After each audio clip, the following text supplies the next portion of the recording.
What is going on, everybody? It's yours truly, Connor here, and it's once again time for the Marvel Roundtable. On this installment, we're going to go over one of the most legendary characters in the Marvel Cinematic Universe. Let's take a look at the first ever Thor movie right here on the Marvel Roundtable.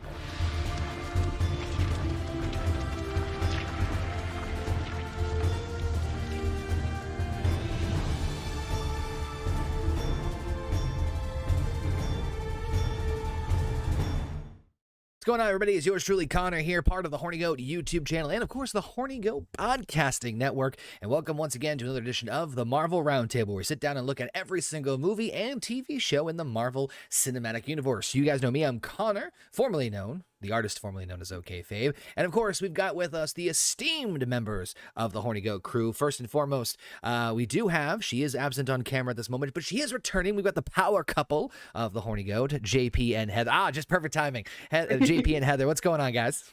Not much, man. Not much. Housing prospects are looking up. Better and better. On the way Getting up. Excited. I never thought I'd be excited about this kind of thing, but I'm excited. Everybody should die within the first 10 minutes of this movie. We're gonna make that a t-shirt. I think we're gonna make that a t-shirt with like JP holding like a Marvel comic and like pointing like everyone should die in this. And of course we got everyone's favorite. Oh, what's that? However, I will say, I just say that because I can tell you right now, this movie, I can buy everything. Go ahead. Heather, how are you doing this fine evening? Doing pretty good. Had to take a nap when we got home from seeing the houses because somebody kept me up until 7:30 in the morning. JP, why are you even keeping her up till 7:30 in the morning? I mean, come on. Well, I mean, if she didn't have such big boobs, I would leave her alone. Ever the romantic. And of course, we've got everyone's favorite Bear from upstairs, Canadian Basement. What's going on, Basement? Sup, guys? Yeah, this Thor is, I was about to say, like, you're like, oh, fucking everybody dies in the first 10 minutes. I'm like, not in this movie. No, that doesn't really apply. But well, no, you're like Thor. Okay, so right off the bat, I'm going to say this now. Thor I can buy because he is from another world and he is a god. So I can buy it. Just like me. you don't tell them don't tell them my nickname for you. Don't. Of course, we are joined. We're doing this, of course, live here on the YouTube channel. Me the Hammer. Call me the Canadian Hammer. Not to be confused with Black Hammer. Hey, boom. So it just echoes the word sorry. Sorry. Of course, we are joining everybody right now live in the. Yeah, I like that better. We were joining everybody in live in the chat. So guys, we did throw a poll up there. We always love our polls. So make sure you guys let us know if you thought Thor was a thumbs up or a thumbs down. That's fucking easy for me to say. Welcome to Alpha. Yeah, Thor,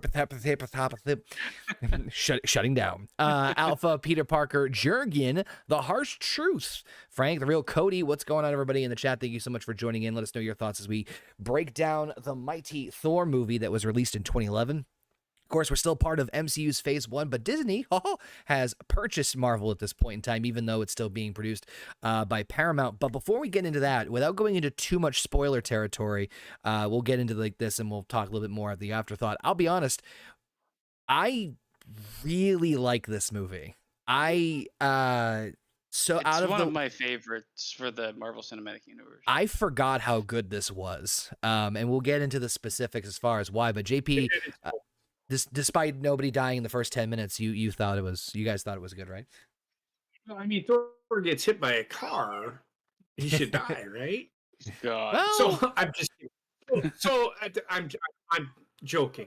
Well, I don't know if I should be joking because he had lost all of his power. So I don't know. He should have. Debatable. It's debatable. However, they're not really clear on what exactly happens to him. Yeah.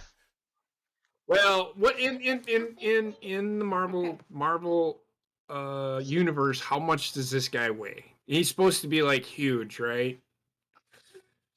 Thor. He's a big person.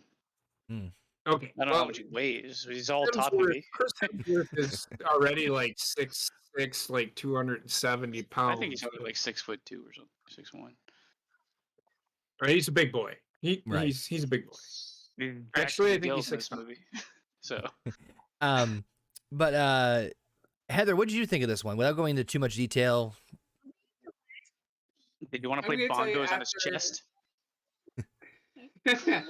that, and after dealing with Iron Man and Iron Man 2, and then the millions of Spider-Man, this was a fresh breath of air.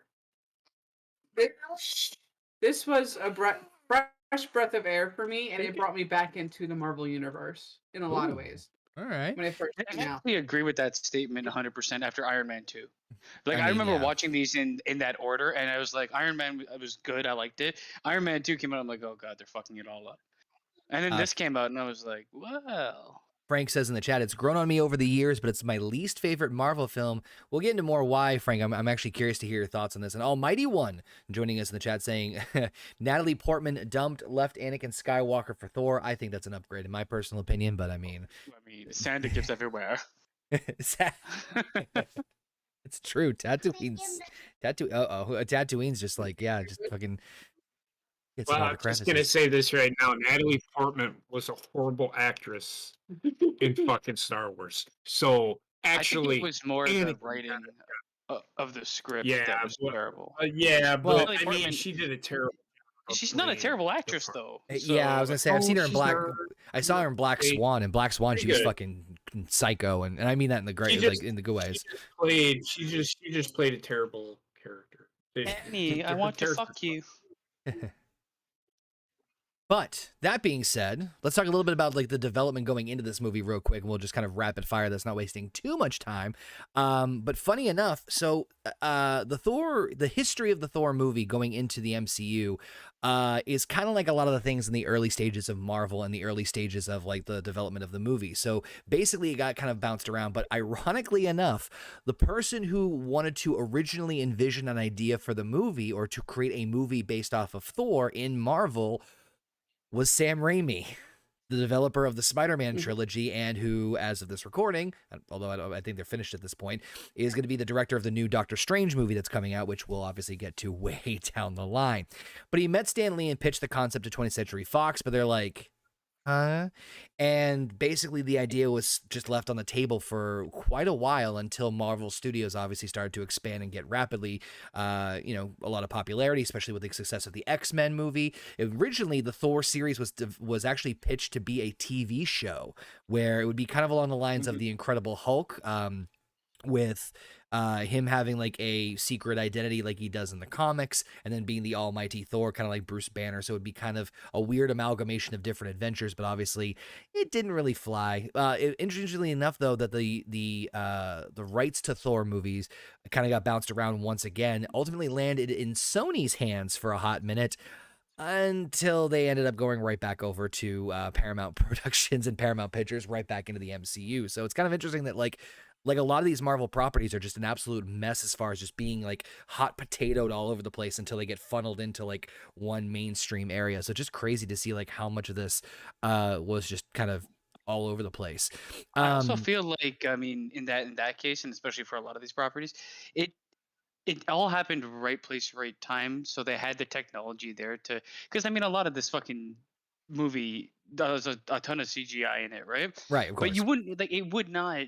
Like, you would not get the effect. It would look like shit if it was made before this era. Let's just be real. Which there has been live action adaptations of Thor in TV, and let me just say this right now. Do yourself a favor, if you want a nice little chuckle, go look it up. It's horrendous. It's really, really bad. It's a lot, I mean, like, what's his Lou Ferrigno as the Hulk, right? Yeah. That kind of yeah, that'll give you kind of the idea of how it would look. Didn't he have like a winged helmet or something? Winged something? Well, Thor does have a winged helmet. Yeah, in the movie. They don't in this movie. Yeah, they don't emphasize it. What the fuck? Really?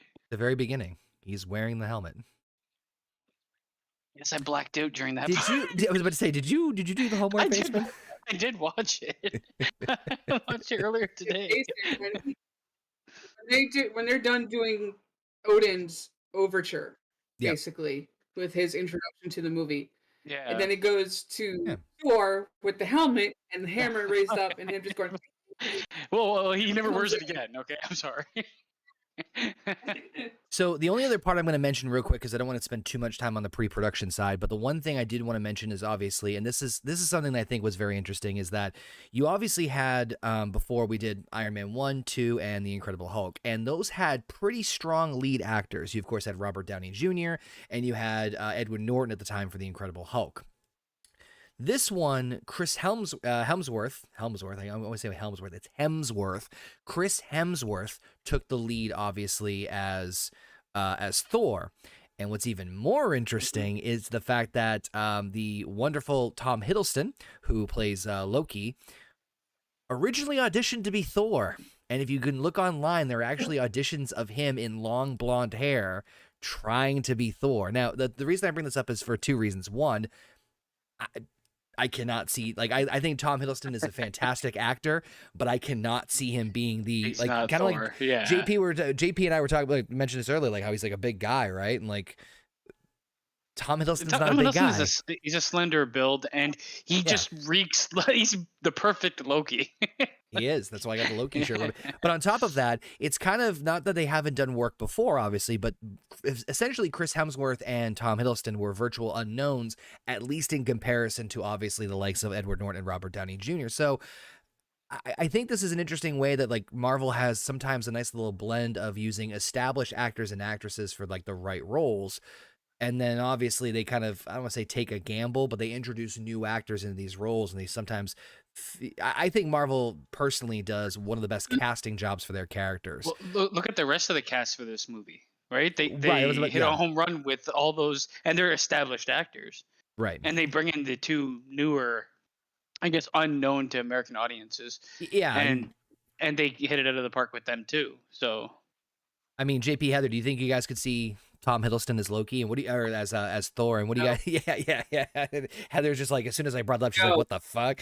Yeah, you got to look it up online. It's really crazy, but Tom Hiddleston is far too lanky, and the vibe he gives off, Stevie, even not in character, he gives off that vibe of, I could be a very slimy, greasy individual, or I could be the most charming human being on the planet. Tom Hiddleston plays a great bad guy. Yeah, and he's a slime ball. He's got slime ball vibes. He is Loki. He is Loki. Yeah. Like, I can buy him being Loki in real life. Yeah, like he's the perfect casting for that role. Yeah. No, I can buy Chris Hemsworth. And Chris Hemsworth is a perfect casting for Thor as well.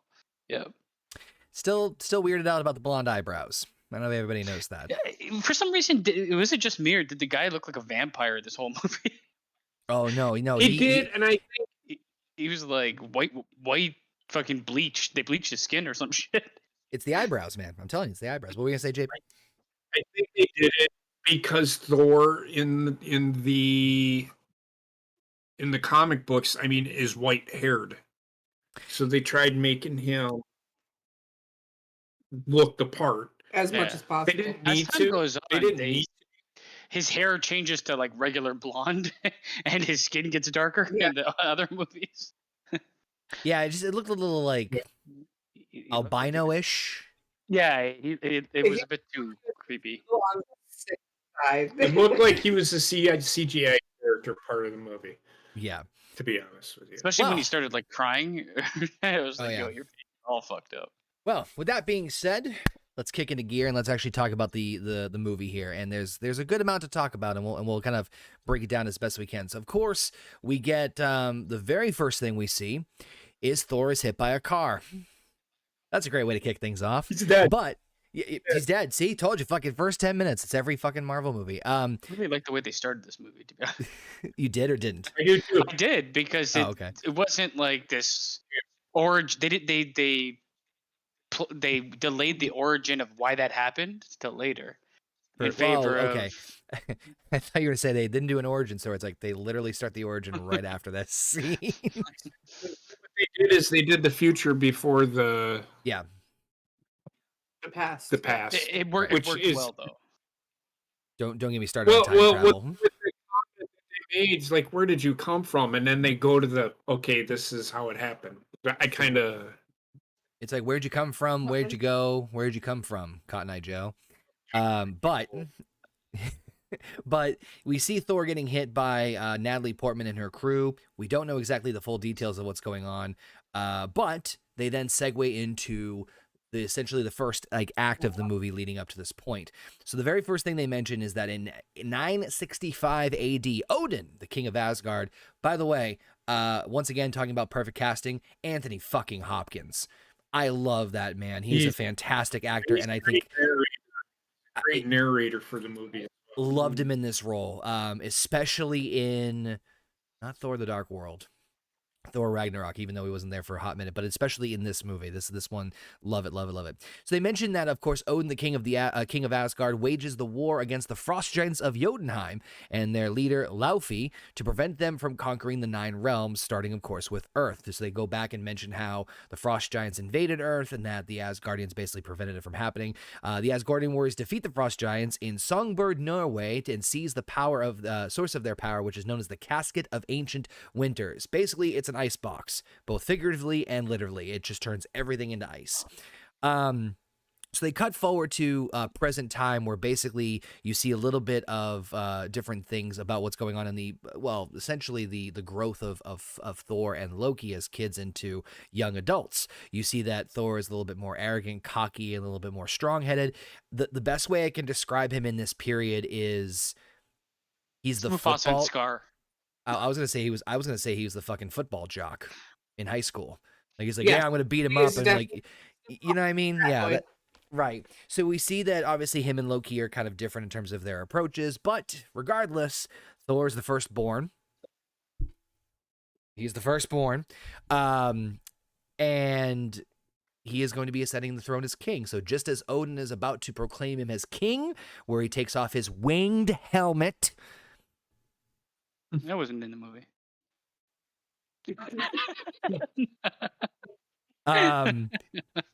The frost giants somehow sneak into Odin's vault to attempt to steal the Casket of Ancient Winters. Of course, they fail and they get destroyed by, it's called the Destroyer, right? That's the name of the thing, is the giant. Yeah, that big steel thing. Yep. Yeah. Which that thing is fucking just insta-kill on OP. That's fucking just destroys everything out there. And of course, Loki, Odin, and Thor have different ways they want to handle things. Thor wants to storm Jotunheim and destroy all frost giants. Loki doesn't want to do shit, and Odin says there's no reason to continue doing a war because we've had peace with them for at least some time. Of course, that's not how things go out so well. So against Odin's orders, Thor travels to Jotunheim to confront Laufey, accompanied by Loki, and of course his childhood friends, and I had to actually look these up. His friends Sif, Volstagg, Fandrel, and Hogun. Yeah, not that Hogan brother, but a different Hogan. I'm gonna say I'm not a fan of those side characters. Well, they don't really get much. They don't get it development, but which they seem to be like comedic relief, almost in this movie. That is the only development they really get. I mean, I don't mind them there because they're plot conveniences to help things move along. That's really the only. Because realistically, if you didn't have fraternity, yeah, they all, of course, go over to Jotunheim. They attempt to leave, but of course that doesn't work out. And Thor and friends just start blasting away at the frost giants. Odin comes in to try and save the day, and of course Odin just reprimands them for the fact that, like, you fucking idiot, you just doomed us all. You just opened up the gates to war with them once again. And this is actually my favorite part right here, where we see Odin realizing that Thor is not worthy of being king. He's not worthy of being able to handle the power and the responsibility and everything he's been granted. So he strips him of his power, takes away his Mjolnir hammer, which I forgot to mention. I actually like the fact that he had Mjolnir before what happened here, but we'll get to that in a second once we deep dive and digest all this.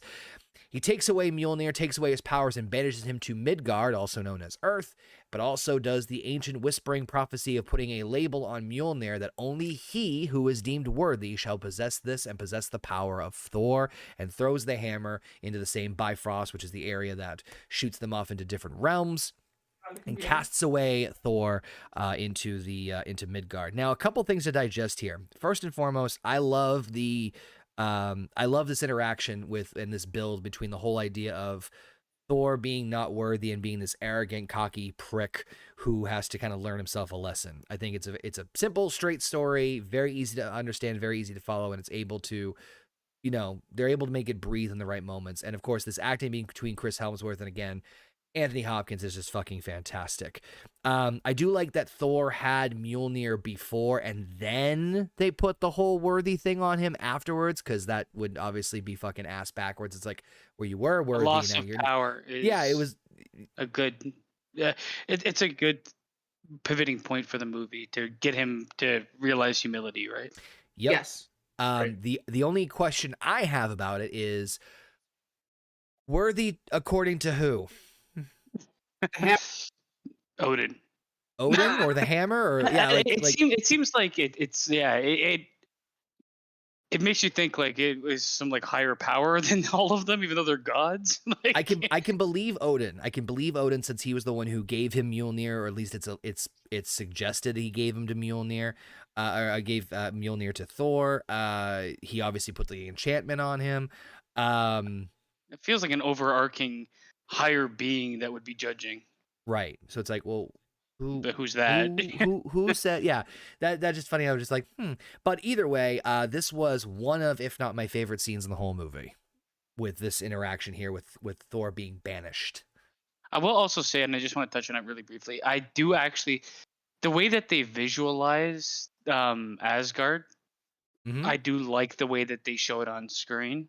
It kind of brings the idea of the comic book to life a bit, like, and the colors, and especially like when we meet Heimdall and all them, like the way that they make them look, they did a really good job with it, and I think the movie would have fallen apart without that. Right. One of my favorite is I'll go back to when they attack Gutenheim or whatever the fuck the name of that country. Guggenheim. A bunch of Germans. Their names. Welcome to Viva ask the Guggenheim. questions. The land of the frost giants. I'll call Even it. the women have Hitler mustaches. So the leader Loki, I think, is his name, correct? Yeah. Laufey. Yes. Yeah. I'm going to let you leave with your life, or whatever he said. Yep. Or something like that, and then he said something to Thor, and Loki turned around and just looked away. They were getting ready to leave because he said, "Yes, we'll accept your offer," and then he did something, and I don't know what Thor said. I don't remember what he said, but then he said, "Then you will die," or something like that, and then Loki goes, "Damn," and he knew right then and there they were going to end up going to battle. That was pretty. I remember that. So what happened was, Lofi says, you may leave and go before I change my mind. And Loki's like, we accept your gracious offer, because Loki didn't want to have any confrontation. And then as he's leaving, one of the frost giants says, run home to daddy, princess. And then Loki's like, damn. And then, of course, Thor smiled because like, yep, we know what that means. Obviously, another big part of this entire battle, which I thought was great foreshadowing, was during the battle, one of Thor's friends, can't keep track at this point, gets grabbed by the frost giants and gets like immediately frostbitten, whereas Loki gets grabbed and nothing happens. Foreshadowing. Epic foreshadowing here. Also, they went to fight Loki, and his brother's name is Loki. It's like a letter difference. Don't read into that. It was me, nothing. Anyway, you had a tag on. You had a name tag on. I just wouldn't have it. But now another thing I want to mention too, before I get more thoughts of you guys on this, on like up at this point. Obviously, this is a very big deviation from the Asgardian lore. There's a lot of differentiation, like Loki and Odin were actually brothers, and there's a lot of different differences that they obviously put their own spin on. Like obviously, it's based off of the Norse gods and the Norse mythology and all that stuff. But I think I actually appreciate what they've did with this, because they're actually giving the Mighty Thor an actual like backstory and actually character development, as opposed to like, slapping a suit of armor and having random villains and everything show up. But I mean, Heather, for you, what'd you think? I mean, the first part, I guess this is technically the first act with everything the way set up. hard for me to really find any complaints about it. Yeah, there really isn't much of any complaints from me about this because, like I said before, the storytelling of this movie actually felt like you were reading the comic book in a lot of ways without it being word for word the comic book. And it's just Right. like, this is what the movies have been missing. Yeah. And yet, I think it's also because it's well, the tale that they're telling is relatively simple. They don't overcomplicate and get confused in those messed up details. Some Marvel movies end up trying to do too much, and most superhero movies that suck try to do too much. Well, it's based on Norse, like Connor said, it's based on Yeah, Norse it's like mythology, so they swerve it a bit. that from the books and actually apply it. yeah, exactly. They can port I everything mean, over. most superheroes are based on similar things. It's just like we're gonna relabel them as this is now Iron Man or Yeah. Captain America. You know what I mean? I But mean, like, and they're all very simple stories at their heart until you get to like fucking comic book number 812. Right. Where like Everything gets so convoluted. everybody's Iron Man now yeah. because we haven't done it yet. Sky beams. Hashtag sky beams. But I mean, There's a sky beam in this. there's a sky beam in every movie, Basement. Mm-hmm. In every Marvel movie. But shout out to Ray Sean also joining us in the chat too. But no, I mean, I think that and we'll get into this more too, because I did mention this when we were right before we got on the show, on the stream, was one of the things, and I've mentioned this I think in other episodes too, is one of the things that really makes Marvel movies, especially these early ones, very weak, and I think we all kind of agree, and the villains suck for the most part, or they're so bland and generic that they don't really create anything interesting. The Thor movie, and I after rewatching this, I understand and really remember why and know why now Loki is so popular. Yeah. Not only because of Tom Hiddleston, the actor, but this is the first Marvel. What's that? The story they told about him.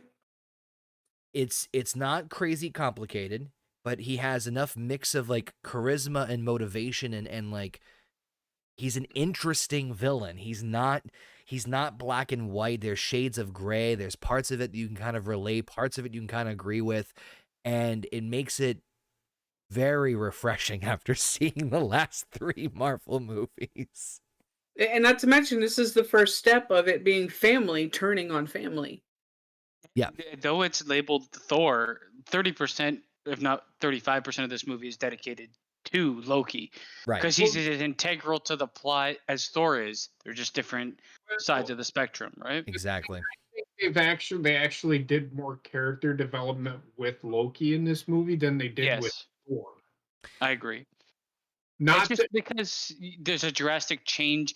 The things that he does. Okay, so Thor is just coming to terms with being a fucking dickhead and getting past that.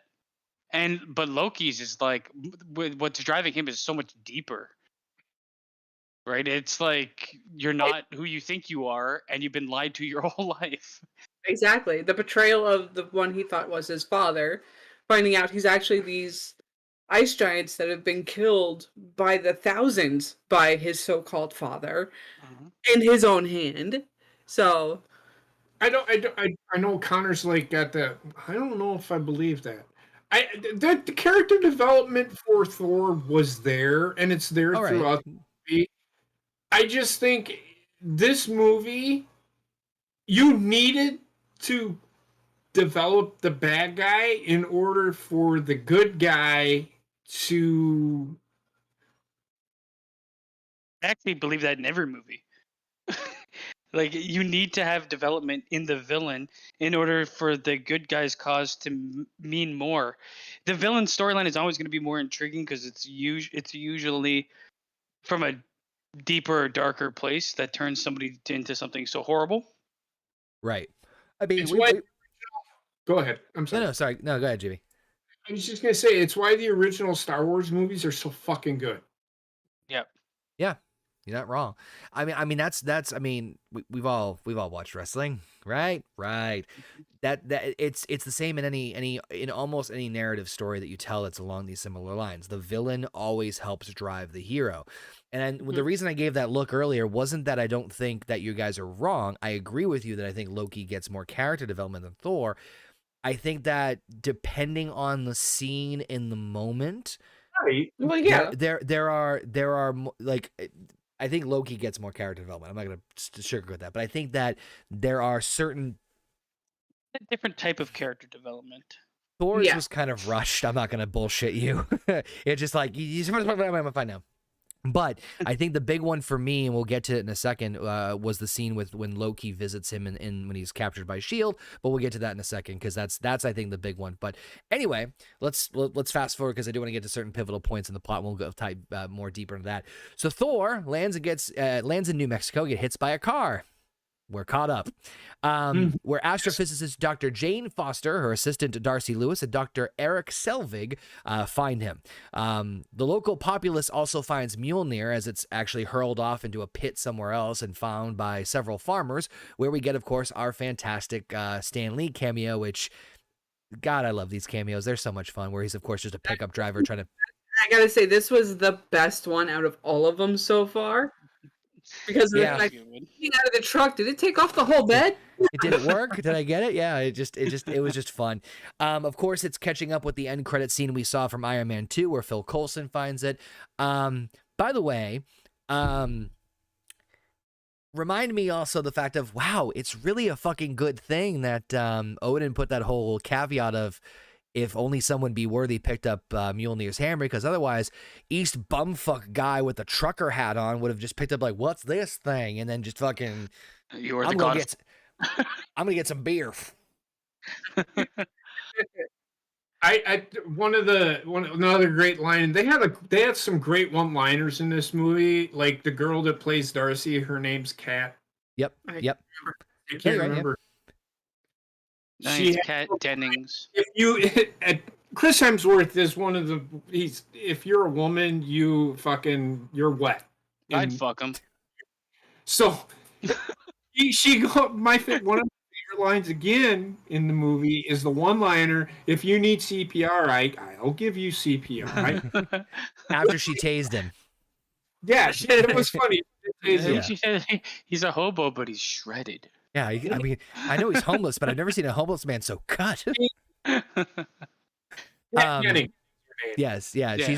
she's good, and not the last time we'll see her either. Of course, Shield gets on top of that, and they end up catching up with Jane Foster, Darcy, and Selvig, and ultimately capture everything and take away all the evidence they have about the wormhole study, and basically reveals that Jane Foster's been studying the patterns of certain electrical storms that may or may not have to do with Asgard. So that's why she's been researching this, and somehow stumbles upon a man who has these abilities. Now, Thor, of course, finds himself with them and ultimately gets landed in the hospital because they believe him to be drunk after, again, Darcy tases him. And then once they put the pieces together that he came from the storm, they try to find him, back up, and, well, they basically hit him with the car again. Yeah. So that's, yeah. Now, the I reason really liked the inclusion of this as like an entry point for the audience into the mythology, or like into Thor, like it being based on somebody looking into a scientific phenomenon on Earth. And Right. for like anybody that's not like a Marvel fan or superhero fan can watch this movie and enjoy it. Because oh, yeah. it deals with that part as much as it deals with the superhero part. So one thing I was going to mention, and we'll obviously talk more about this when we get to Doctor Strange as well, is this is now we're looking at a different avenue of Marvel, right? Now, obviously, it's 2022. There have been way too many, so many Marvel movies and franchises now in the MCU, even outside of the MCU.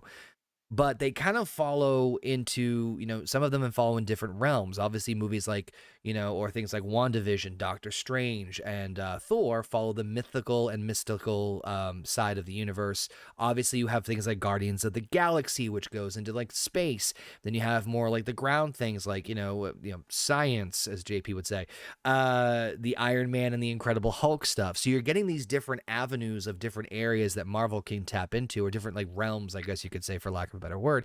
And I agree with Basement. I think that the way they introduced Thor, and we'll get more again, like I said, into it with Doctor Strange, is I think there was a nice like kind of middle ground. And it's weird because Kevin Feige has said straight out, oh, there's no such thing as magic in the MCU. It's like, come on, like, it's a like, shut the fuck up. yeah, because But they also Iron Man did this too.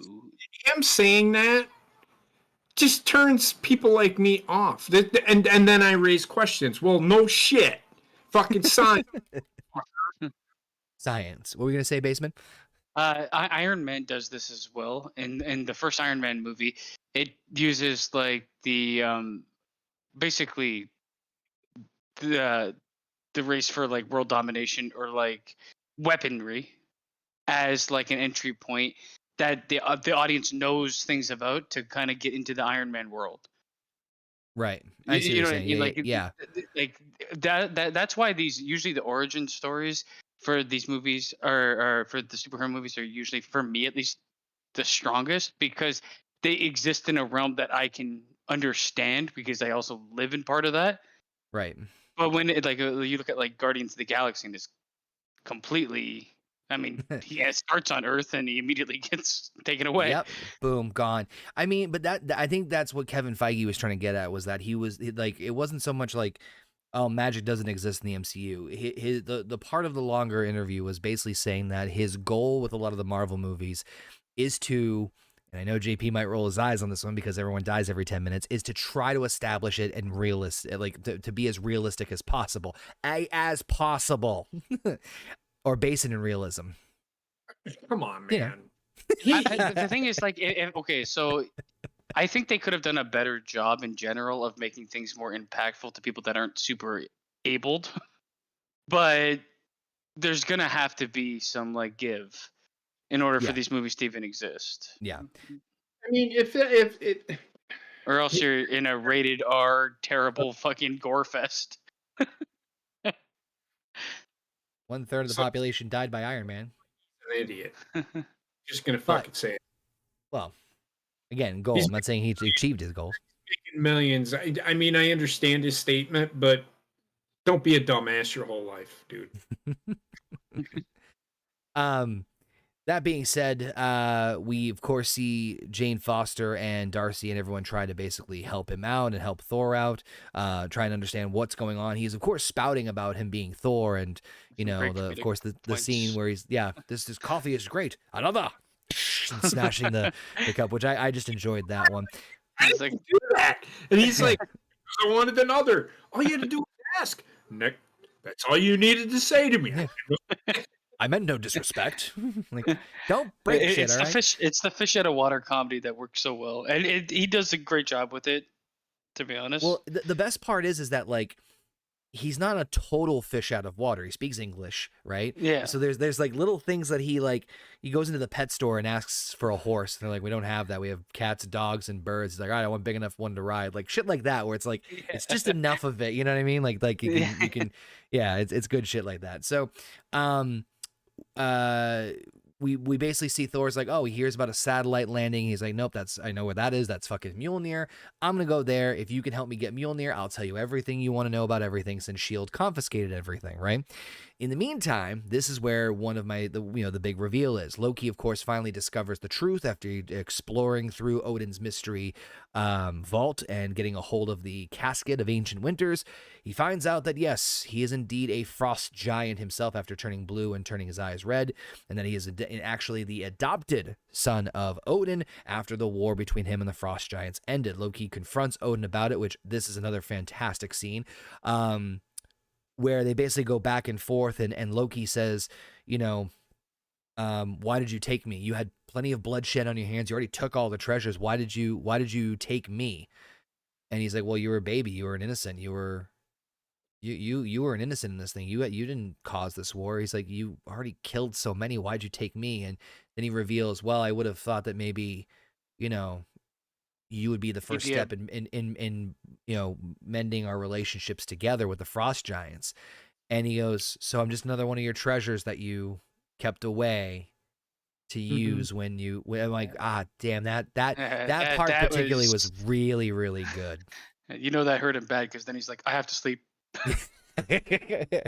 So yeah, and then I'm gonna use that in any argument I get in where I'm losing. So I have to bird. sleep. Just lie down on the ground. Don't worry, he's just in basement sleep. So and then of course during the moment we think he's having a heart attack, but Odin falls into the Odin sleep to recover his strength. So I tried to look more into what the fuck? Yeah, great in the marketing department, guys. So like I had to look into this, and so I guess what happens is, and I was trying to like re-listen to certain scenes and listen to certain dialogue. The Odin sleep is something that Odin does every so often to recover his strength. But, and I shit you not, this is I'm almost certain this is dialogue. Please go back and correct me if I'm wrong. I am almost certain that he said something along the lines of like, he missed the last one. I've been putting it off for so long. Yeah, I remember that. Yeah, I'm like, it's like what? What is this? This like a colonoscopy check? Coma? Like what? Yeah, he goes to a coma for years randomly. What is this guy? Yeah, but why does nobody else do this? But I love the reveal. I love the fight between Loki and Odin, and I hate to say it. I shouldn't say I hate to say it, but Loki, I think, is completely in the right in this scene. I think he's like he makes some very compelling arguments. I mean, that's the best villain. The villain that you can believe. He's got a point In a certain extent to what they're doing. And the other part of this is, and then I'll get JP. I want him to chime in on this. The part that I really like about this more than anything, more than just being like Loki proving a point, is that it shows that Odin is not the omnipotent, perfect being. Right. And, you know, obviously in a realm like Asgard and an environment like Thor with kings and all that stuff, to have your father, your adoptive father, or your king, whichever way you want to look at it, having any sort of fallacy or like weakness to them or something that makes them, I don't want to say human for lack of a better word, but you know what I mean? Like there's a character trait or something about them that shows, oh, they're not as like almighty as they say they are. That made it very interesting because like, yeah, Loki has a point. That's probably he's gonna tell me when I can and cannot pick up a hammer. Correct. So your thoughts on that scene, JP, with the Odin sleep and the fight between Loki and Odin? So Odin sleep, I thought Loki like froze him or something. No, he just went into a coma. No, he just like and he was down because he didn't even touch him. But so yeah, the concept was that like apparently Odin does these sleeps periodically to rest and save his strength, and he was holding back. So I don't get it. Are they immortal or are they not? No, because they can die. They have died. But like from age.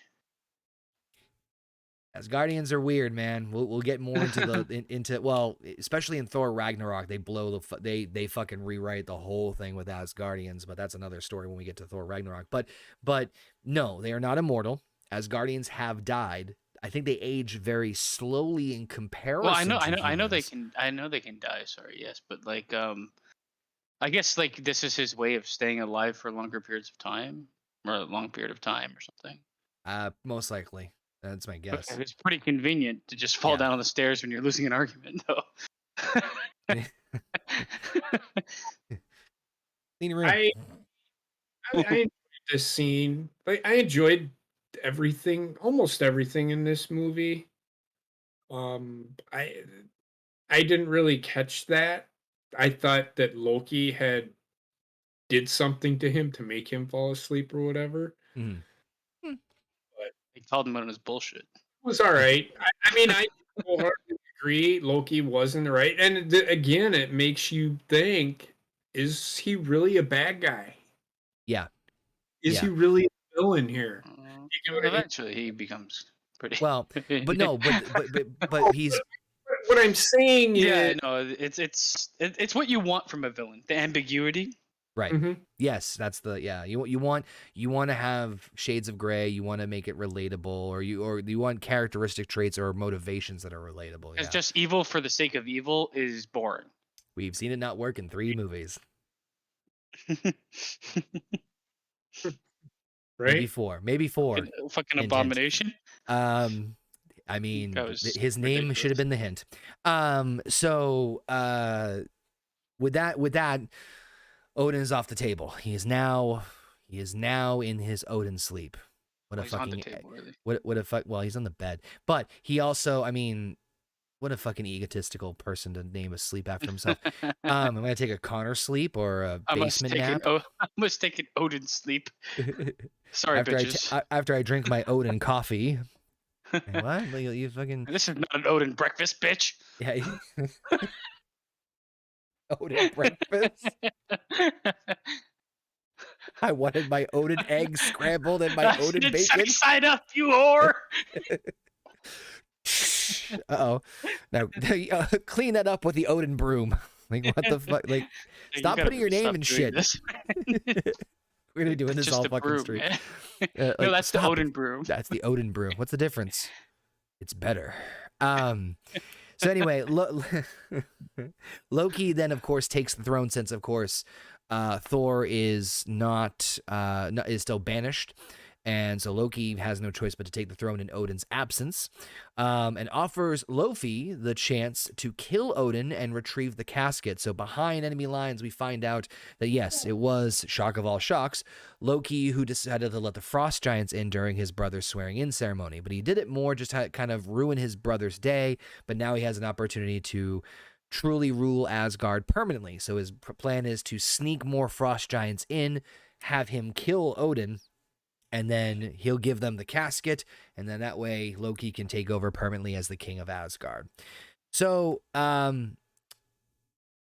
unhappy with Loki's rule, we see Sif and I'm just going to call them the Warriors 3 because that's really all they're going to be named this entire movie. The Warriors 3 attempt to return Thor from exile, convincing Heimdall, the gatekeeper of the Bifrost, and the means of traveling between the worlds to allow them passage to Earth. But of course, a couple things happen in between then. The biggest being, of course, that Thor now trying to, of course, get his hammer Mjolnir.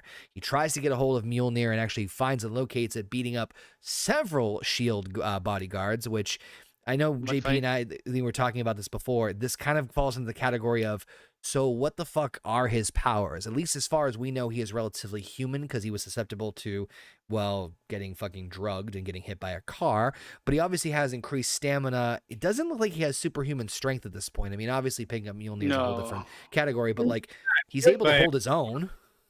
He got hit by a car twice and didn't break any bones in his body. So I mean, the second time was a little bump. No, but okay, them 2 times the second time that he got hit by the car was fucking great. Fucking great. But so he does have increased stamina because you got to remember, and I don't know if I'm jumping the gun here. Him and Skarsgård, I can't remember his name in the movie. Yeah. Him and Thor go drinking. Yes. And he's got no ill effects. Yeah. Yep. Selvig, yeah.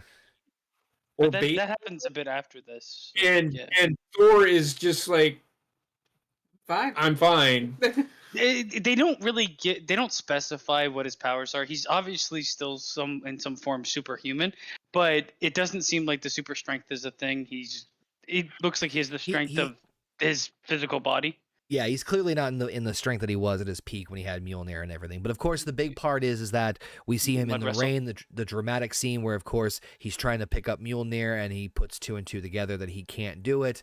And it's weird because he was never told the stipulation of if he be worthy, which makes sense because if he would have known that his father had done that, then he probably wouldn't have tried to get it. Right. Well, not all those security guards. Not tried to get it, but I think it probably would have been like, Can't he just call it to him? He can, but he's not worthy of it, remember? But he doesn't know he's not worthy of it. Exactly. And I think he try calling it, and it didn't come. He tried calling it as soon as he landed Yeah, and it didn't. Hammer. So, so at that point, he should have known. Oh crap! I can't get it. So go ahead. Yep. No, go ahead. Sorry. I think personally, his super strength comes from being recognized as Thor.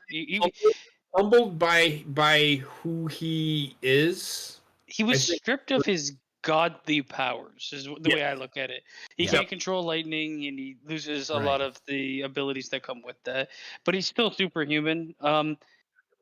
You also we get an introduction of a character. I was just about to get to that scene. So, of course, this entire time, Phil Coulson, who we saw from Iron Man 2 and a little bit from Iron Man 1, is kind of overseeing the entire project. And someone else is keeping a watchful eye, like a hawk. Yeah, he is in this movie. Okay, yes. I was making supper at this time. They don't call him by the name, but we are introduced to Clinton Barton, who is also Hawkeye, as the member of S.H.I.E.L.D. who is overlooking the entire scene, basically watching like a sniper with a bow and arrow. Sniper. Yep, and he is ready to take aim and take down Thor, but they said, I want to see how this goes. Of course, Thor can't lift up Mjolnir, and he's then captured by S.H.I.E.L.D. At this point, they're trying to question him and figure out exactly who he is and what's going on, and more specifically, how the fuck you kicked the shit out of all my guys so fucking easily. And this goes to that scene I was mentioning just a moment ago. So, Loki sort of visits. I think it's just like an astral projection of himself at this point, since Loki's known to be a little mischievous, and explains that according to Loki, Odin is dead. Thor cannot return home, and Mother has said you are not welcomed home, and that the treaty with the Frost Giants is conditioned on you staying banished away from Asgard. Now, the reason I like this is for a bunch of reasons personally, and I'll get everybody's thoughts on this too. Number one, this is when like Loki like steps up his slime ballness. Like he's already like been like sneaky and underhanded, and I mean, yeah, he's basically plotting to kill his dad. But like now it's like, okay, now we're taking it like a step above here. So it's like really pushing him into the villain sphere for me. The other part of it is this is where I think you start to get to see the start of the change of the character development of Thor, where he like apologizes to Loki and thanks him for coming, and he kind of like puts two and two together. It's like, wow, I've lost my powers, lost my hammer, can't go home, fuck everything. I'm just gonna cry. My albino tear. So this to me was one of my favorite scenes. Yeah, probably second to the one with Odin earlier on, but I mean, man, Loki's a slime ball. I gotta love it.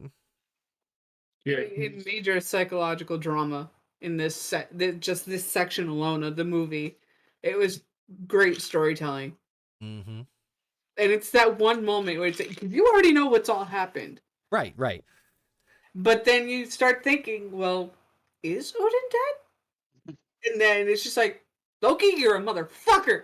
Well, they do explain. The mother does explain that he's not dying, but they don't know if he's gonna wake. So he's when he tells him he's dead, he is lying, obviously, but it could technically be the truth if he never wakes.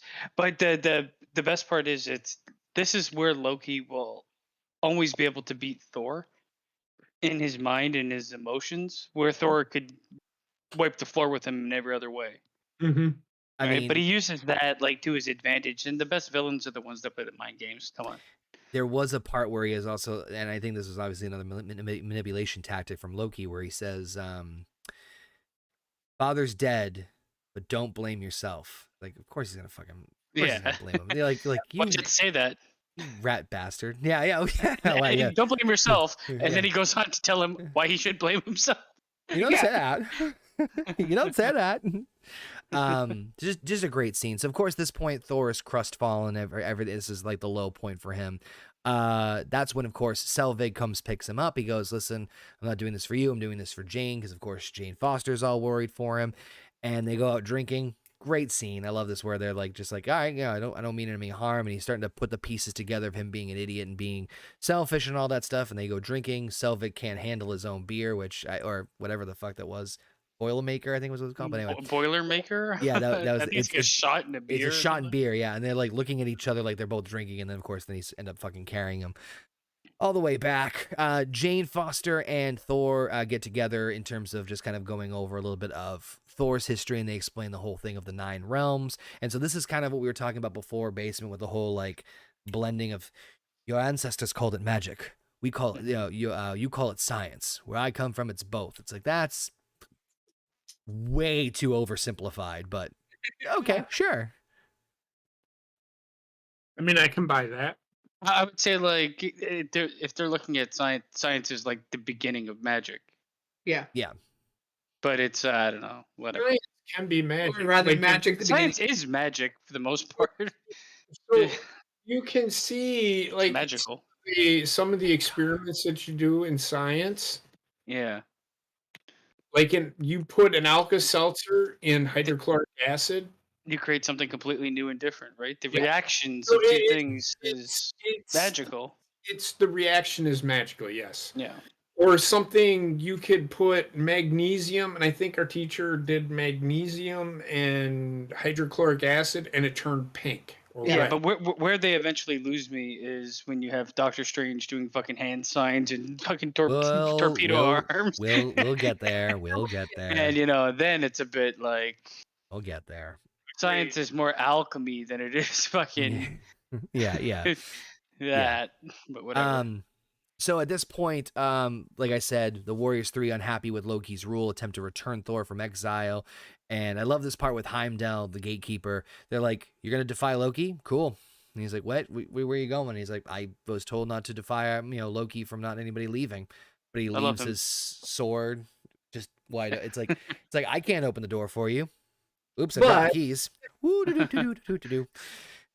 Heimdall's a cool character in the MCU. They don't really give him much time to shine, but he's not really.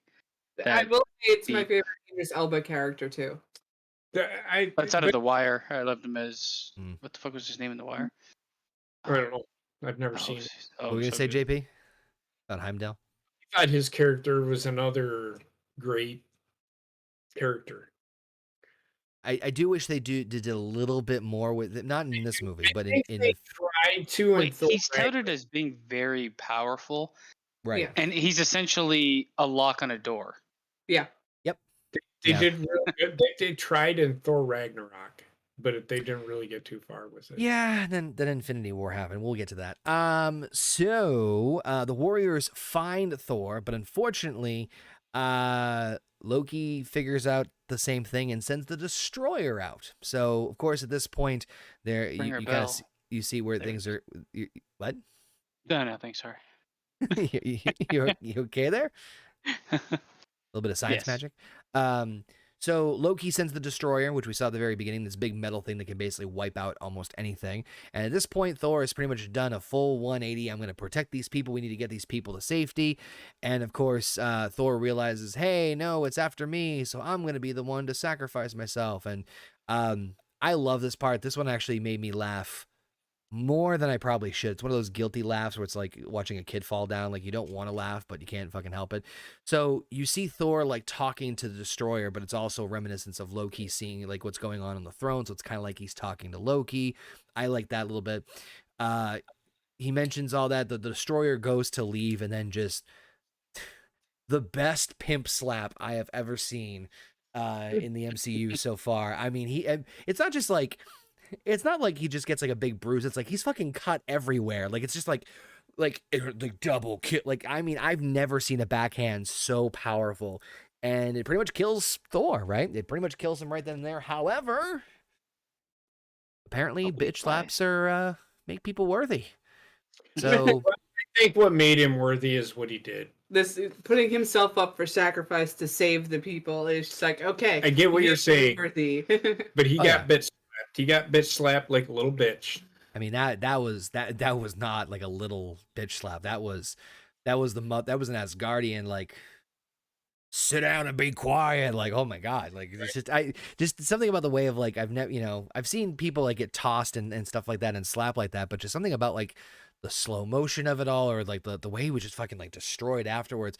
But He is able to summon Mjolnir. Not only does Mjolnir restore his powers and Thor is now worthy, it completely cleans him up. It Science. happens again later on. Science. Gets like braids his beard and shit. Yeah, right. Science. Oh my God. Yeah, we'll get to that. Science. Of course, Hammer returns to him, restores his powers. He's able to defeat the Destroyer, and he kisses Jane Foster goodbye, vowing to return. He leaves with, of course, the Asgardians to confront Loki at Asgard. So before we get to the final part here, though, kind of wish they did a little bit more with like the fighting of the Destroyer. I mean, didn't necessarily like so the Destroyer looked great, right? But when the Destroyer interacted with the Fighters 3 or whatever the fuck they're called, those guys, it did not look that good. No, it was just it didn't really do. I mean, but again, that wasn't the final fight, but yeah, it was a couple hits. Yeah, and that was that. Mm-hmm. But it also didn't like anytime they like showed one of the human characters get hit, I was like, that did not age that well. No. I mean, JP, Heather, your thoughts on the Destroyer fight or the scene where apparently a bitch slap makes you worthy? I think the Destroyer, I do agree with Basement on that part, but I think the Destroyer was only there. That was filler. The only, the fighting with the he's not the end boss or anything. Was just filler. The real reason it was there was for the purpose of making Thor worthy of being. It's a pretty cool design of like a soulless guardian type creature, I guess. But I don't. Yeah, it didn't look the greatest. I know why it was there. I know what purpose it served. But yeah, I mean, it's because if you took that fight out, it wouldn't have the same impact for the redemption storyline. You know what I mean? Yeah. No. It's definitely needed in the film. It's just this was the thing that I think out of all the visuals and everything that it did look the worst. Not the Destroyer themselves, but the interaction with other people. Yes, no, I agree. Real quick in the chat, Strabatman says you must give Kenneth Bragan a nod for his direction with the movie. He gave Thor his legs in the MCU, and also, yeah, he done good for practically his first superhero movie. Definitely set up a good future for both Thor and Loki. Harsh Truth Frank also says in the chat, it felt like this film was a bit rushed so they can get to the Avengers. I do agree with that. We'll get to that in a second. But I love Kenneth Bragan. He's one of my favorite directors. Overall, I like the Thor films, but they seemed to ignore the mythology as the films went on. I mean, it's 100% true. We'll get to the third one for sure. I mean, Thor Ragnarok throws everything out the fucking window. Sure, Thor Ragnarok is like a buddy cop movie. Oh, okay, so I understand what Frank is saying, and I know he's a big Marvel guy. But how many fucking movies do you want them to do on just Thor alone? I think what he's saying is they never really get the mythology right, and they breeze past it way too soon. But we all know the mythology. The mythology, he's the god of thunder. So there's really no need to really go into why. I mean, now you're saying, well, now we need to know why he's the god of thunder. No, we don't. I mean, to the other part of that too, right? Yes, they do go away from some of, like I said, in the original Norse mythology, Loki and Odin are brothers, not an adoptive situation. Like that stuff never happened. See, and I prefer the actual mythology than to him being a frost giant. Personally. Yeah, I was gonna say that too. So yeah, but at the same token too, and this is the other thing, and again, we'll get more into this when we get into the further movies. Marvel also goes heavily away from the comics too. They try to be as loyal as they can to the original source material, but they also understand. I'm not saying it works all the time. I'm not saying Marvel is perfect. Trust me. But they also understand that they have to kind of adapt and adjust. And of course, the big example of that, and we'll get to this when we get into this later on, is Shang-Chi. That, the whole 10 rings and the Mandarin thing, that which Iron Man 3, can't wait for that in a few weeks. That is obviously a very big deviation from the comics. So they'll take the source stuff and they'll work with it what they can and kind of do their own version of it. And that's not the first time. That's not the first time they've done it. That, yeah, personally, because you have the source material. If you're in love with it, read it. You know what I mean? Like I don't want to see an exact adaptation because there's no point in doing it. Then there's no twist on it. There's no change to it. There's no creative element to it. Like I just turning that into a movie, and you take away a lot of like creativity that they could infuse in it. I've never read any of them, so my adaptation is what I see on the screen. But like everything that gets adapted from a book, most movies are adapted from a book. So, like, I'll use Transformers as an example. Transformers tried doing that, and everybody's like, Michael Bay, you don't know what the fuck you're talking about. Get somebody in here that knows the Transformers lore. Let's be real. If they did Transformers as it was to the big screen, it would fail. You have to have that entry point. You have to have that human element in a movie, because you don't only want the people that are in love with Transformers to watch it. I'm not talking about the human element at all. You are right. That was one of the major changes that they did. And they kind of amalgamated things. The cartoon, which is what they were basing all of this shit off of, and I know we're going away from it, but I'm just using this as an example. Yeah. There was a human element in Transformers. There were humans in the cartoon version, not as prominent, obviously, but actually, there's a point to JP's what he mentioned a little bit earlier that I just want to chime in on, where you don't have to do every single thing as part of the original source material. Like, he said, oh, where did Thor get his powers? No one really cares. While that part is that specific example is debatable, I agree that there might be aspects of Thor's history or the Norse mythology that may not need to be flushed out or used, because and again, we'll talk about this in other Thor movies and the Avengers. You have to remember, and everybody keeps reminding me of this. This isn't a story about Norse mythology. Right. This is a story about a superhero. Right. So it's not the mythology. It's based on the mythology, but it's not the mythology. They're not going, and that's why I said I don't buy that bullshit of, well, they didn't go too far into the mythology. The mythology is Odin is equal to Kratos in Greek mythology, if I remember right. Yep. Or Zeus, excuse me. Mm-hmm. And then Thor, whoever the god of thunder in Thor is, on the Greek and the Roman side, mythology, because Roman mythology had the same thing. That's who that person is. They don't go into that. There's no need to you also have to think you have 2 hours, and maybe you have a couple movies. Especially when you're building towards a bigger project, as in the Avengers or something like that, part of that movie is going to have to be taken up by that. Part of that movie is going to have to be taken up by the human element and getting people invested that aren't just Marvel superhero fans.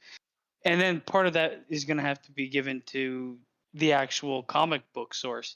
How much left do you really have to go into Greek mythology or into Norse mythology? Basically what I'm saying is, don't pay attention to the mythology. They're just based on characters from a mythology that they took and applied to this, even though there's really no need for them to be actual mythology. Because if you're going to do that, then you're going to might as well just fucking make Clash of the Titans on the North side of.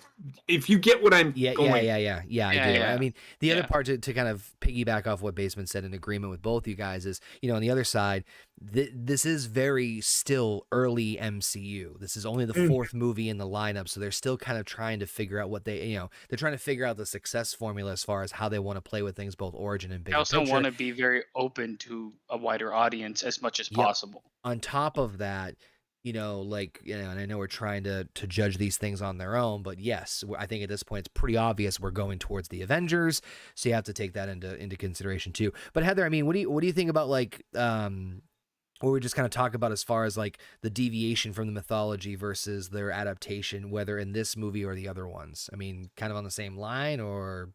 Yeah, I'm along the same line. I mean, this is a comic book movie.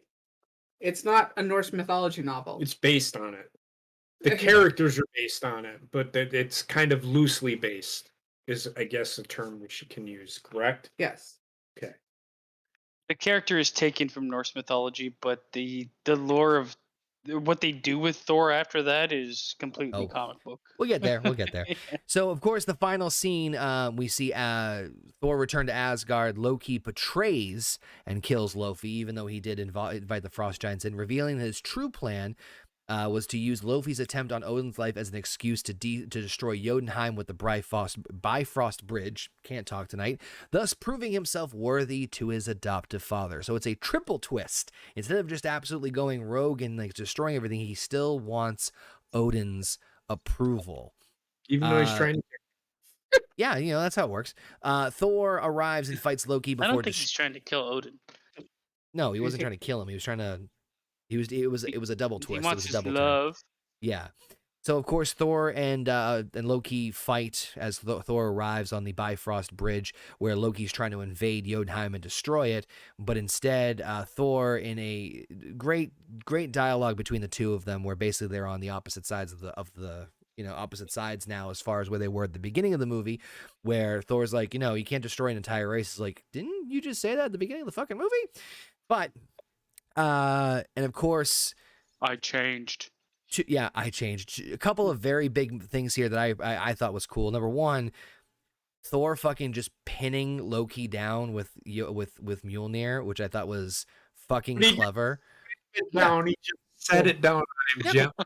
Just let him down. I'm like, that's fucking hilarious. Like, how do you do that? So many questions. But of course, the big one being that Thor sacrifices and destroys the Bifrost Bridge, which not only means that now Loki can't get to the other realms or do anything like that, but also means he'll never see, supposedly, never go to Earth and never see Jane Foster again. Allegedly.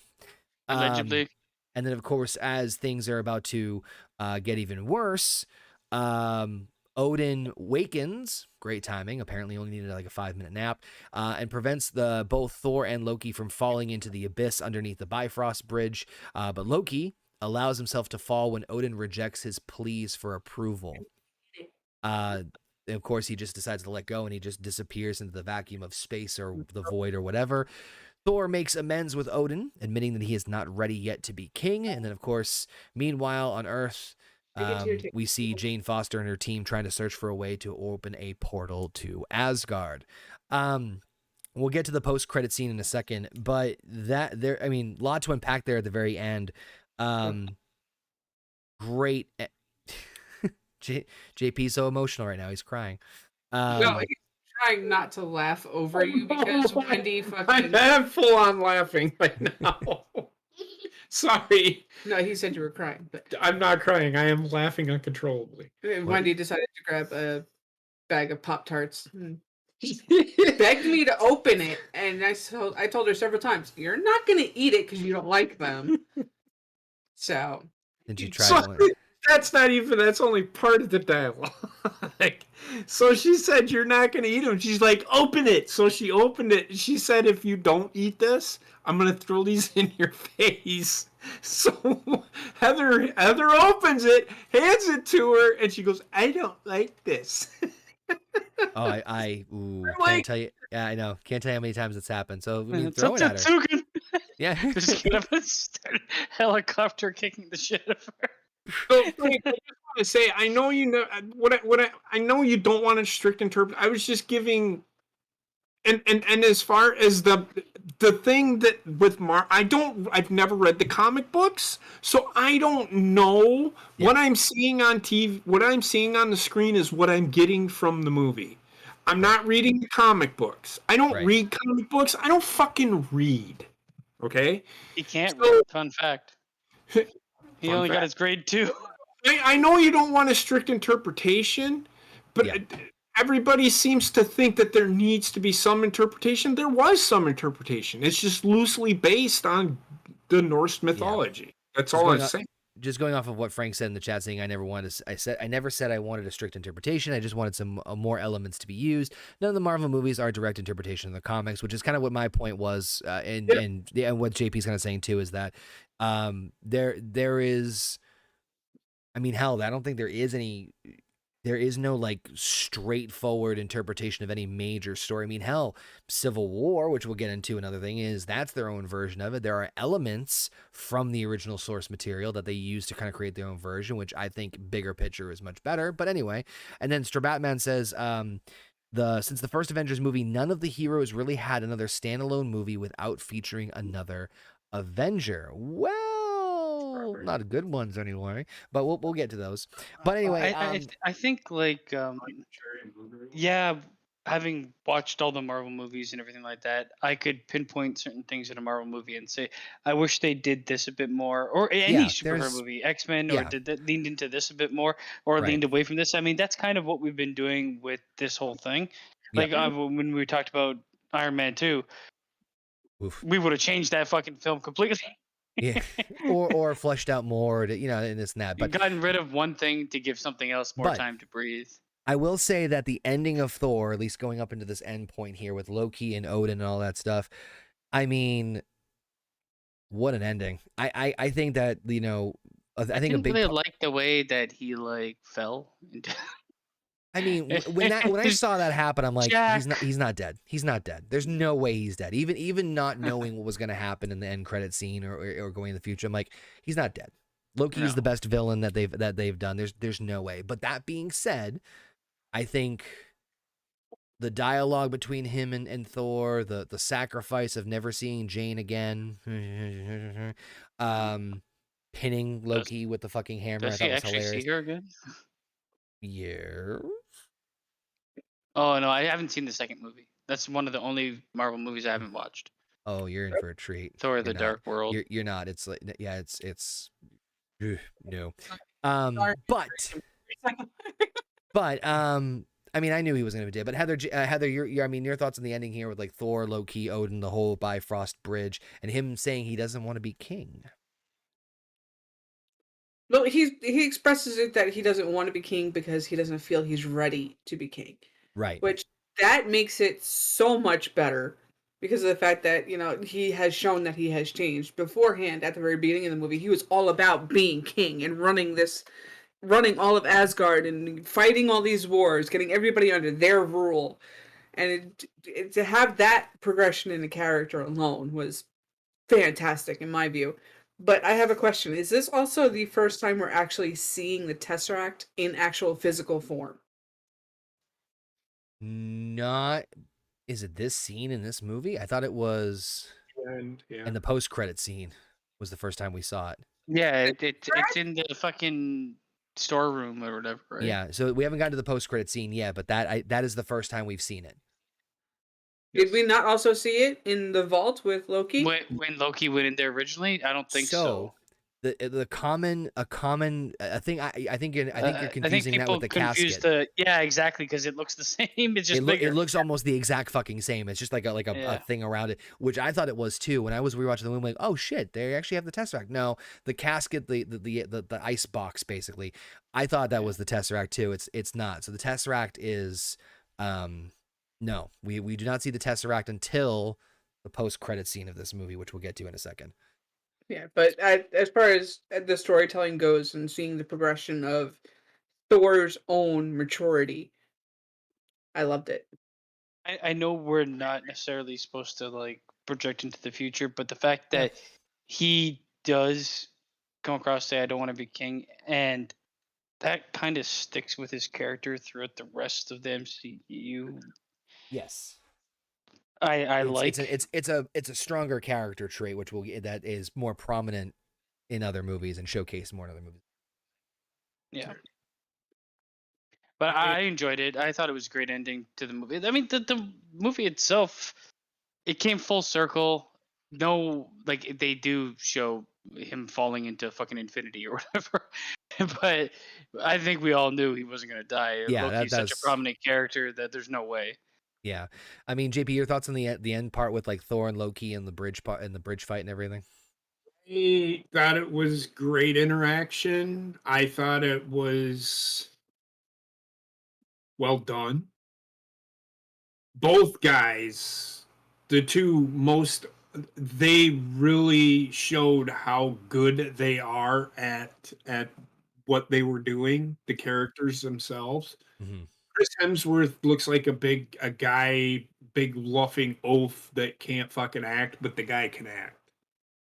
Um, I, I enjoy him I in other movies too. you were caught up in the moment of them two and what was going, and you were like, "What's going to happen here?" I also like the fact that Loki let go. Yeah. That was Yeah. yeah. So Symbolic. again, yes, and but it comes full circle. Is Loki really a villain? He's Because in because between. Yeah. yeah, he's one of those tweener guys. He's a Stone Cold Steve Austin in my Anti-villain or whatever the fuck you want to call it. anti-hero. Mhm. So I loved it. This is my favorite movie, and I've seen almost all of them. Wait until we get to Black Panther. Hated it. Spoilers. I don't care. This is my favorite movie of all of them. A lot of these Marvel movies moving on started to get like I stopped watching them when they first came out and watched them when they were available like at home watching. Yeah. And stopped going to theaters for them. And some of them were absolutely ruined by the hype train. Yep. Yeah. We'll touch about that because it's still the hype is still early. You know, I mean, at this point, you know, at the We're time not of there this, yet. I think after Avengers 2 is when it happens to me. well, Avengers 2. Avengers Actually, 2 had a during lot. Avengers 2 is when it happens to me. Avengers 2, and we'll talk more when we get there. But I think Avengers 2 was right around the time where like you had the Comic-Con conventions really exploding. That's when like trailers were starting to get more like hyper focused, and now you start to see more of like things being fleshed out and developed. It's more.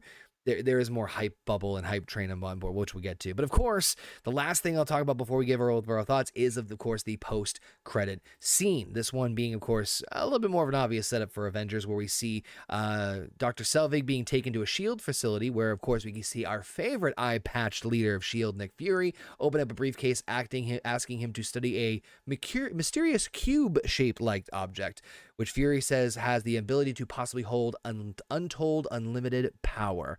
And of course, we see Loki in a reflection right across from saying, well, I think that's worth a look. And then Selvig basically repeating the exact same thing, giving some sort of implication or impression that maybe Loki has the ability to mind control people, even from a very far distance. So again, Loki ain't dead, folks. Loki is forever, sort of. These post-credit scenes are getting more clever in terms of getting you excited. Like, wait, that what? I thought that was like some of these post-credit scenes. I'll be honest with you, are duds or just meh. But some of them get me like, ooh, there because it's tradition. yeah, right. And so this one, I'm like, okay, you've got my, okay, he's alive now, and now Selvig's working with S.H.I.E.L.D. So now we starting to get a little bit more of the bigger picture idea.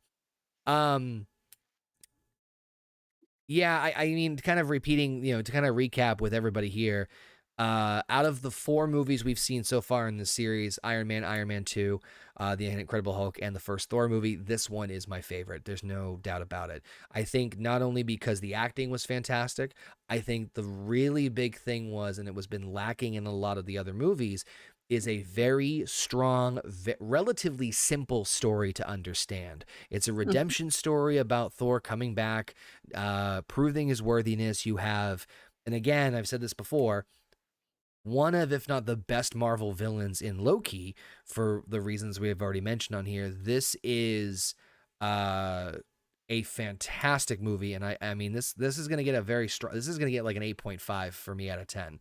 This is a very, very good one. Much better than Loki's I my remembered number it to be. 2, I think, on the villain scale.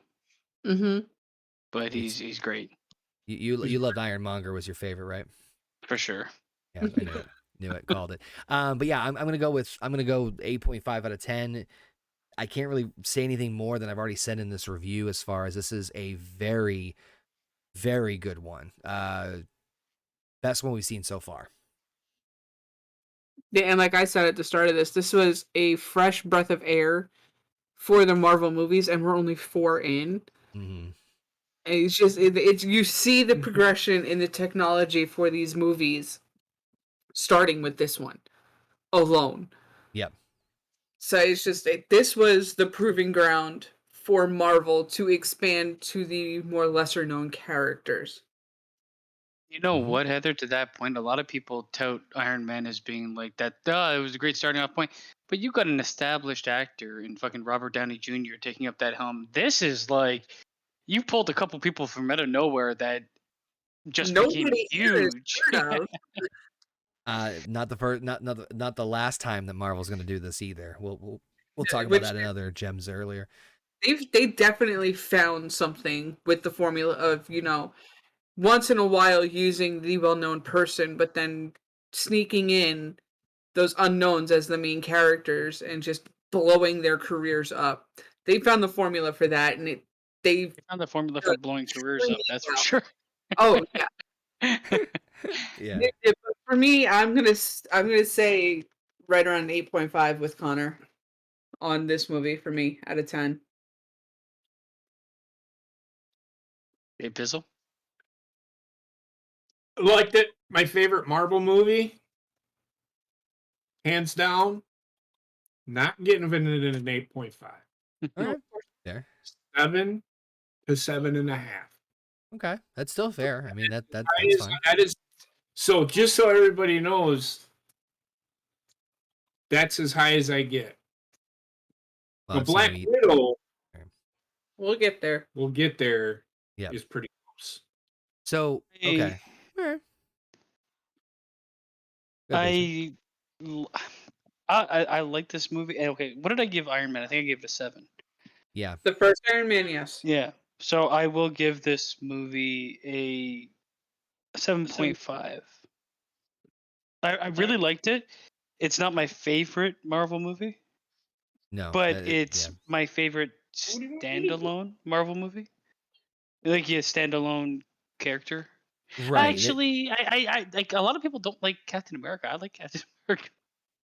Well, yeah. This is not my favorite Marvel movie either. If we're talking like, we'll get to it. It's in phase 2. Well, but the thing is, like, if I'm my going to go up favorite's to in an phase 2. 8.5, I mean, I'm getting into dangerous territory of being Okay. a movie for like up against some of the best movies I've ever seen. I will never give a movie a 10. I've never given a movie a 10 in my life. So I say 8.5, and I will say this, that a majority of it is falling into, because of the fact that we've had some great movies beforehand. We got Rayshawn popping in real quick. What's going on, Rayshawn?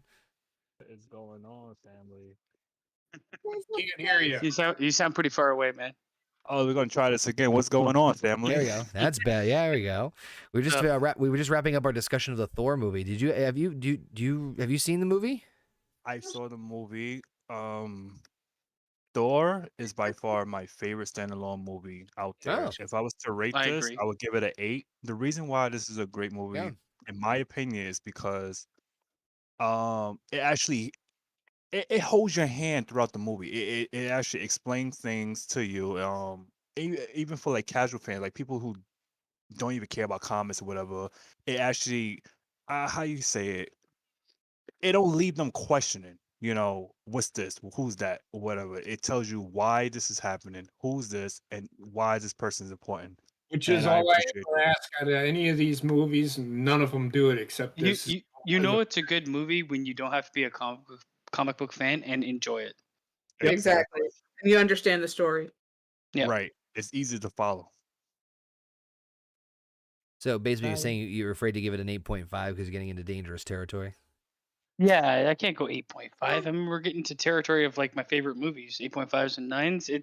No comic book movie has ever. Not one movie I'll give an 8 to it or an 8.5 to, but that's it. The rest, no. Is it a Marvel MCU movie? Yeah, I'll give an 8.5 to an. I will give one down the line. Okay. But my favorite movies, even then, the movies that I love the most, are in that 8.5 to 9 range. So Yeah. I'm like you. I'll never give it 10 because there's no such thing as perfection. Right. Nope. Correct. But eight? I think a 7.5. I could even go up to an 8, 7.58. It's Alright. 7.7. Let's go 7.7. 7.7. Fair enough. You fucking dick. All right. But yeah, I think we've done a pretty good job recapping this one. I mean, like I think we're on the same, same agreement here. I did put a thumbs up, thumbs down in the chat, and across the board, 100% thumbs up. I mean, obviously the YouTube poll does only give us a limited options as far as thumbs up or thumbs down. Can't wait to get we will do like thumbs middle is another option we get into the future, but and again, these scores are just more kind of like give an idea of like, pros and cons of this one. I mean, there are obviously flaws in this movie. It's not a perfect movie. Trust me. We were just talking about how the destroyer scene was very choppy and everything. But that being said, I think we've done a pretty good job here. We're gonna wrap up this edition of the Marvel Roundtable. Want to thank Rayshawn, Heather, JP, and Basement for popping in and giving us their thoughts on Thor. Guys, any last minute things here on the Thor movie before we wrap up and preview the next one? I have something. I just left my brain. It happens. Fuck. Iron Man 3 is after Thor, right? Yes, there are 2 more movies, and then we have Iron Man 3 is the movie right after Avengers. Here's what I was gonna say, and this just might be me personally.